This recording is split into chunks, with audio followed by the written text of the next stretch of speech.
Manila Broadcasting Company. Sa balita, komentaryo, issue, serbisyo publiko. Actual Reports, second portion. Di kalidad, kag madalong ng mga analisis sa pinakainit na balita sa bilog na probensya kag nasyon. Actual Reports, second portion. Patas kag balanse na komentaryo sa mga issues kag mga balita nga nag-aapekto sa mga pumuluyo sa adlaw-adlaw nga tanan. Actual Reports, second portion. Upod sa veterano kag respetado nga komentarista, Aksyon Fred Salanga. Karon nga adlaw Huwebes, pitsa 22 na bulan sang Hulyo, tuig 2021. Anano ang mga balita kag isyu nga aton talakayon para karon nga aga. Ini nga mga balita kag isyu idulong sa aton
Ano ang mangin kapalaran sang syudad sa Bacolod kon status classification ang paghambalan. Magatakop karong adlaw, pitsa 22 kag posible may bag-o nga quarantine status nga ipagwa karon nga adlaw para buwas pitsa 23. Nagasalig kita bisan paano nga pangamuyo kita ngalin sa GCQ with heightened restriction, posible base kon kaluyan nga ibalik kita sa MGCQ. Ang syudad sa Bacolod kati nagasarurot na mo ang nagakaigo sang COVID-19. So amo ini ang aton paabuton. Ipangamuyo naton nga magbalik kita sa MGCQ ang estado sa Bacolod para liwat mabuhi naman ang negosyo kaga makahulag-hulag medyo libre gawa ang pumuluyo, makahulag-hulag gawa ang mga negosyante.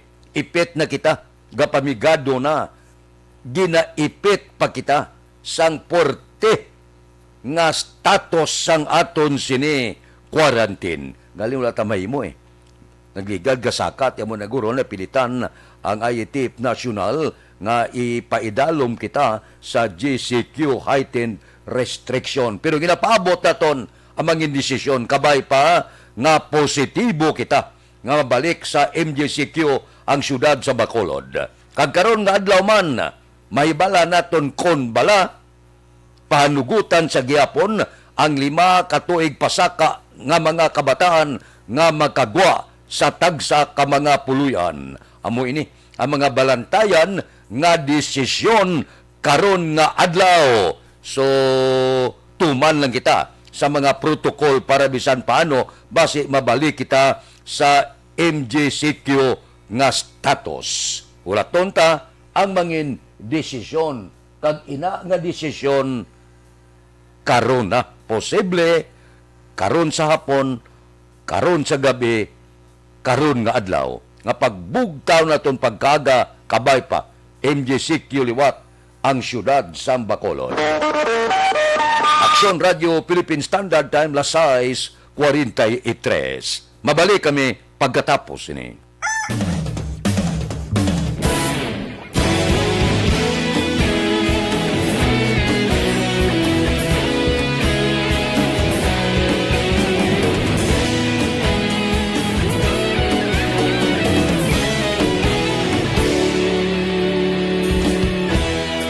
Agad pa siyang banwa, mabugnaw nga hangin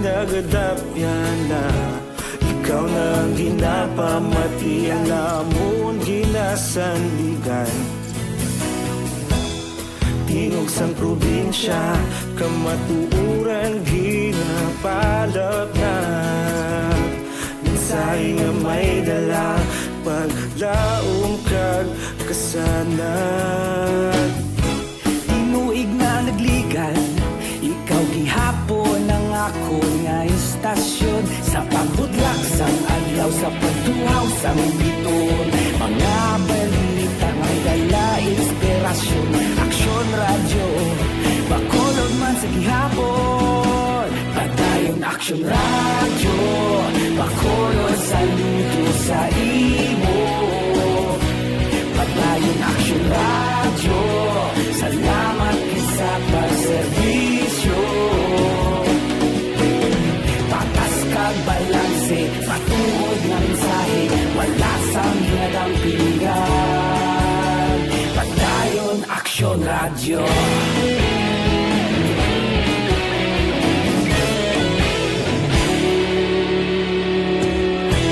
Pagkulong nun kag negrosanon, inyong nga pamatian. Istasyon nga nagapalaplag sang kamatuuran.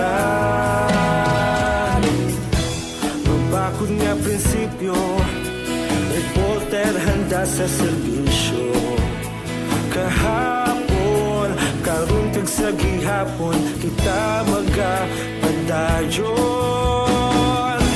Tinuig na nagligan, ikaw gihapon ang ako nga istasyon. Sa pagbutlak sang adlaw, sa pagtuhaw sang biton. Mga balita na may dala inspirasyon. Aksyon radyo, bakolod man sa gihapon. Padayon aksyon radyo, bakolod saludo sa imo. Padayon aksyon radyo, salamat kit sa pagserbisyo. Patas kag balanse, matuod nga mensahe, wala sa ginadampingan. Padayon aksyon radyo. Una sa balita, una sa aksyon, sa Bacolod Aksyon Radio. Una sa balita, una sa aksyon, sa Bacolod Aksyon Radio. Kita ulog na na'y sagsang anong ang kahintangan. Responsable at pagbalita, pagdayon na ipalaknan. Malasing pero sigurado, aksyon na may dalang pagpalanggan.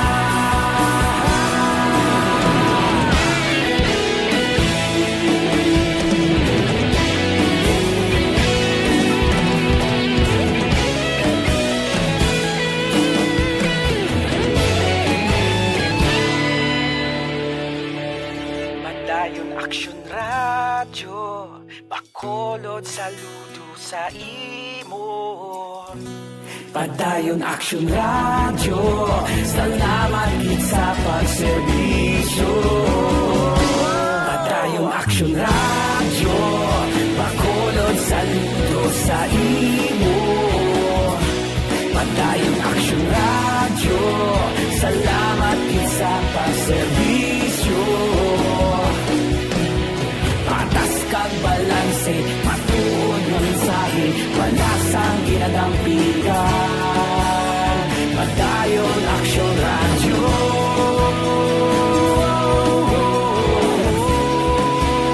Padayon aksyon radyo.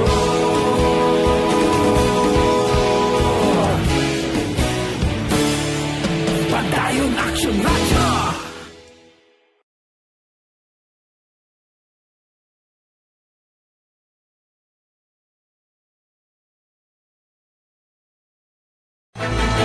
Don't not just throw away questions and statements. Kasma ng aton siling nga Facebook page pagiya sa Aksyon Radio. Ladies and gentlemen, this is Aksyon Radio Bacolod. Aksyon Radio Bacolod, #1.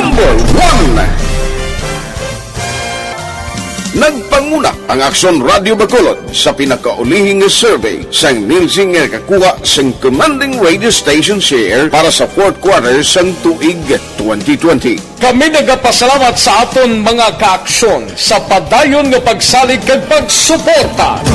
DYEZ Aksyon Radio Bacolod, number 1 with 40.10% radio station share.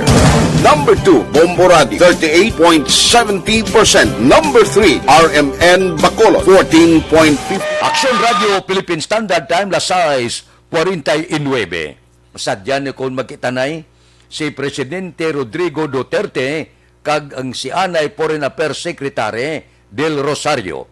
Ang kape kung di ginainom, kung makita siya ni Duterte, amo na ni, mangin international news nga ang kape din paligo kay Del Rosario. Akig ang presidente, niya din balaya naman.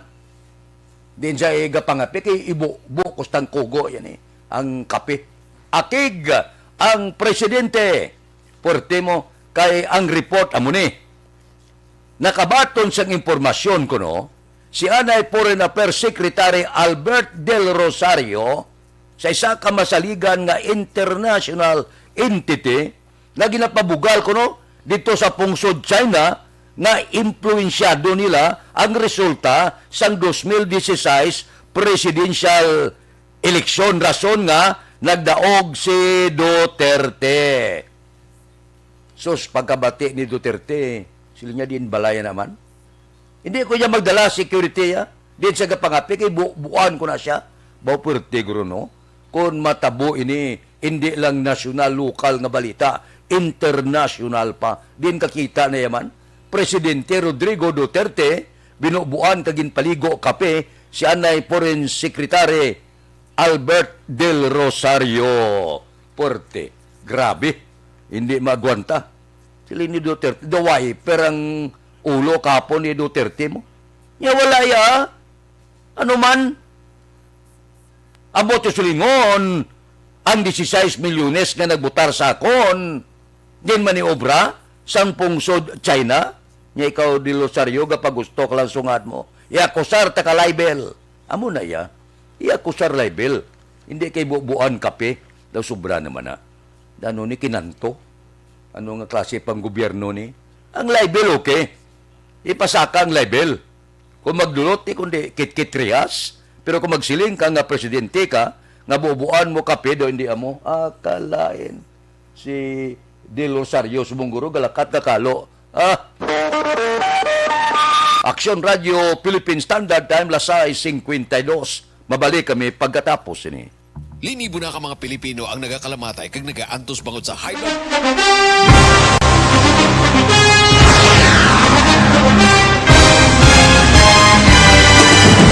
Mga balita nga una nabatian, mga impormasyon nga nakaapekto sa pagpangabuhi sang tanan, drama nga naghatag kabuhi sa istorya sang paglaom, paghigugma kag pagpasimpalan, serbisyo nga makatalandog balatyagon kag nagbunga sang pagsanyon, istasyon sang tanan sa sulod na sang 51 katuig, istasyon nga hindi kamo pagkalipatan. Pito ka mga kongresista, isa ka gobernador ang araw sa nagkulist sa pedaya yung pamangkot to nagligad para pamaninga linaw wagay sa ngalan wala to naman nga maglapit na lang ang eleksyon pagwa. Sakit lang kung kayo nga katapos ang media nga mag-report lang sa senaryo kabisan mahatagan kamo tsansa nga makapalayag sa inyo hibubunot batok sa pulis. Jaya kontra Wala niya tsansa mo. Nagpasarhag na ang kamera. Wala ang ila counterpart sa Senado. Nagpabungol-bungol. Kamuda daw ga pinagusto lang sa kamera. Insulto sa Senado. Una sa balita, una sa aksyon, Sabado, Aksyon Radio.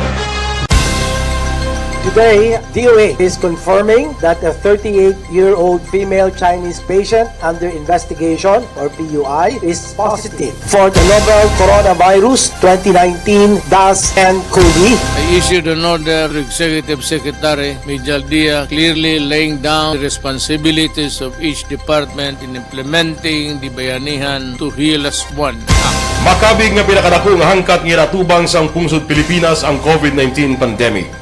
Tanan nga sektor ang apektado. Tanan nga kinahanglan sang pagtamod kag nagakaigo nga pagserbisyo.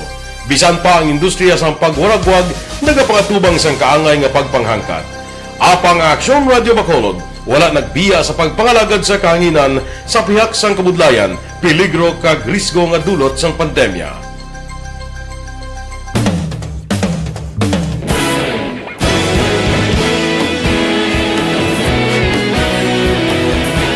Sa sunod na sang 51 katuig, nasaksihan ang dedikasyon sa Aksyon Radio Bacolod sa pagdulong sa mga balita kag impormasyon para sa interes sang mga pumuluyo. Pila na ka henerasyon ang nag-agi, komitido sa gihapon ang Aksyon Radio Bacolod nga mag-alagad sa kahanginan nga tampad, wala sang ginadampigan kag ginahalungan ang kamatuuran. Sa tunga sang mainit nga away sa politika, ang istasyon nagapabilin na nga patas sa pagtalakay sa mga isyu kag problema. Bilang tagbantay sa kamatuuran, ginatagan sa importansya ang tawhanon nga kinamatarong kag nagakaigo nga proseso agud mawaragwag sang husto ang balita kag malikawan ang paglaptas ang sala nga impormasyon. Sa pagluntad sang kalamidad, gindulong sa inyo ang sitwasyon sa palibot kag padayon nga nagahatag sang pahanundom agud maluwas ang kaugalingon, ang pamilya, kalakip na ang tanan nga kaaksyon. Sa tion sang kasubo, nanari-sari nga mga matahom nga drama ang nagalingaw sa inyo. Ang inyo reklamo amon ginpamatian kag ginhatagan sang aksyon. Padayon ang reforma sa serbisyo ang ginahimo sa Aksyon Radio Bacolod agud madulong ang balita sa diin ka man nga bahin sang kalibutan. Ang Aksyon Radio Bacolod nagapanguna sa kadamuon sang online engagement sa isla sang Negros. Ang Facebook followers sa istasyon ang nagdangat na sa masobra tunga sa milyon. Pagkumun kag Negros anon inyong pamatian. Istasyon nga nagapalaplag sang kamaturan. Humalin sa tutubtub subong, nagapanguna sa gihapon sa balita, serbisyo publiko kag kalingawan ang Aksyon Radio. Napili bilang finalist sa UP Comrodsox Choice for Gandingan ng Katarungan sang Gandingan Awards 2020 ang Aksyon Radio Bacolod. Naghakot man sang pagpasinungog na makatapo kang programa sa Aksyon Radio Bacolod sa Tingog kag Handurawan Awards 2020. Ang tanan nga kadalagan nga naangkon sa Aksyon Radio Bacolod sa masobra 5 ka dekada ang nagapatimaan lamang sang padayon nga pagsalig sa mga pumuluyo sa radyo nga nanging kabahin na sa ila matag adlaw nga pagpangabuhi.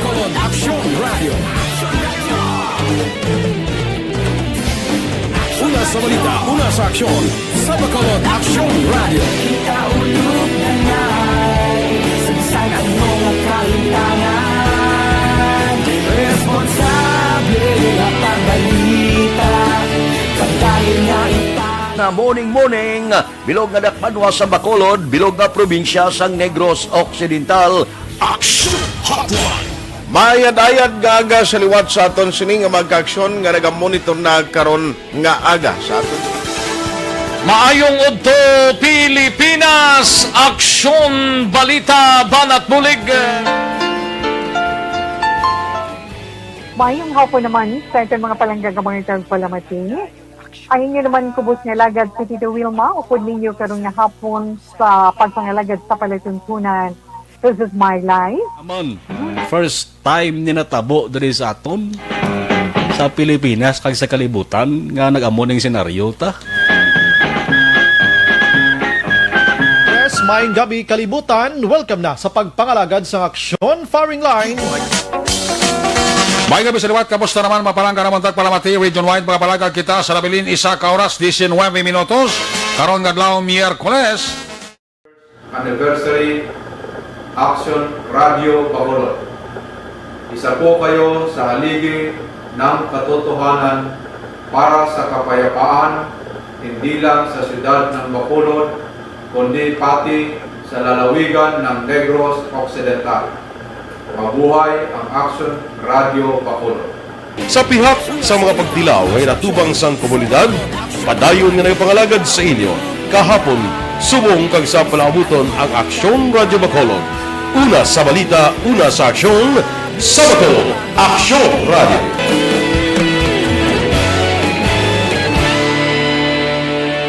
Wala pagipatuman, pero aprobado na sang Department of Trade and Industry ang pagpahanugot pasakaan na ang pila ka mga presyo sa nagapanguna nga balaklon sa merkado. Ang hindi ko maintindihan na muni, dapat kung tani ipaiway tani anay, imbes ka pasaka-sakaan ang mga presyo sa mga dilata, dapat kung tani ginpanubuan pa ini, bangod sang pandemic, gobyerno kung tani, ang amo ang manguna, nga magpalayag, abi pong gianay, hindi anay magpasaka, kay makadamo sa ulas ng trabaho, kadamo sang ginaggutom, sa survey, makita, madamo ang ginagutom, madamo ang daw hindi makakaon 3 ka bisis, 1 ka adlaw. Pagkatapos, ang DTI, ang Department of Trade and Industry, masugot saya, nga pasakaan ang presyo, sining ginasaligan malang sa mga imol naton nga mga kauturan, nga makabakal kinapakag iban pa. Di kon pasakaan mo na, gadugang kasang palasanon sa problema sa pungsod. Hindi ko maintindihan, no? Kung tani ang mga sanga sang gobyerno, amoy ang mapahagan-hagan sa impact sang gutom, kag kakulangon sa trabaho, kag iban pa. Makabuli bisan paano, ang pagpanubo hindi kay magpataas ikaw patungan mong presyo sa mga balaklon sa merkado nga amo malang ang inasaligan sa mga imol naton nga mga kauturan.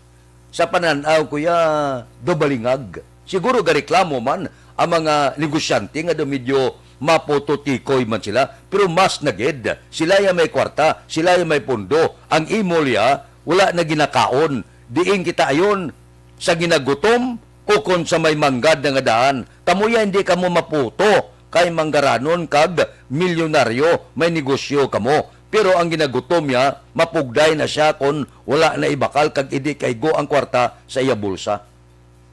Andaw hindi ko kaintindi sining ginahimo sang DTI gani. Dapat ikaw ay siya sang gobyerno nga nagakontrol sa presyo, kontrolon mo, hindi kay pasugtan mo, kag mag-signal ka nga pataasan ng presyo. Daw hindi amuhaw. Action Radio Philippine Standard Time, Las 7. Mabalik kami pagkatapos ini.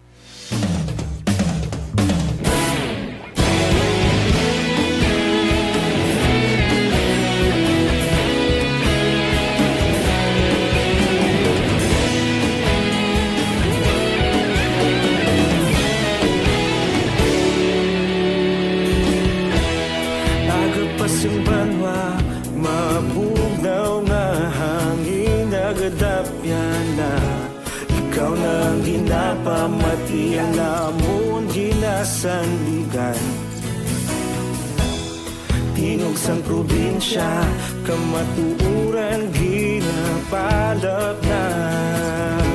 Minsay nga may dala, paglaong kag kasanan.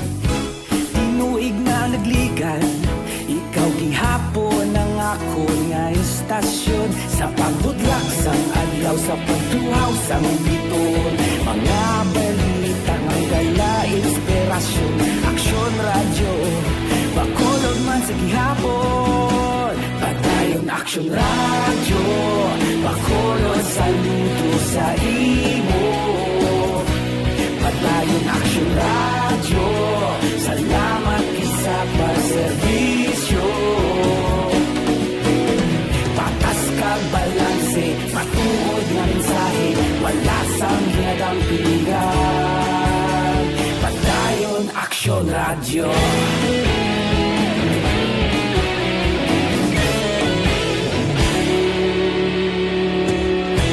Pagkolon yun kag negro sanon, inyong pamatian.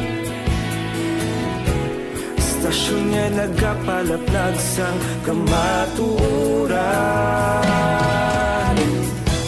Mabakod nga prinsipyo, reporter handa sa serbisyo. Kahapon, karon kag sa gihapon, kita magapadayon.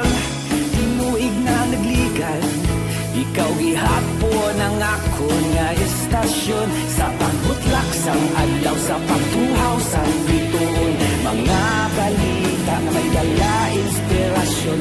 Aksyon radyo, bakolon man sa gihapon. Padayon aksyon radyo, bakolon saludo sa imo.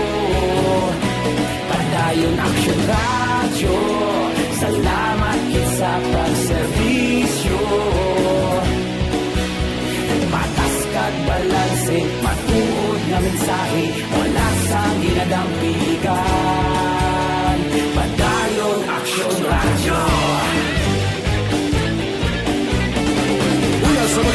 una sa aksyon sa Bacolod Action Radio. Una sa balita, una sa aksyon sa Bacolod Action Radio. Kita ulog na na'y sagsay anong nakalintangan. Responsable at ang balita, pagdahil na ipalaknan. Balita Morning Edition upod kita kay Aksyon Boy Duran kag Aksyon Eddie Naboso. Aksyon Fred Salanga, una sa balita, una sa aksyon sa Bacolod Aksyon Radio. Life Extension, Vitamin D3 for Manila Broadcasting Company.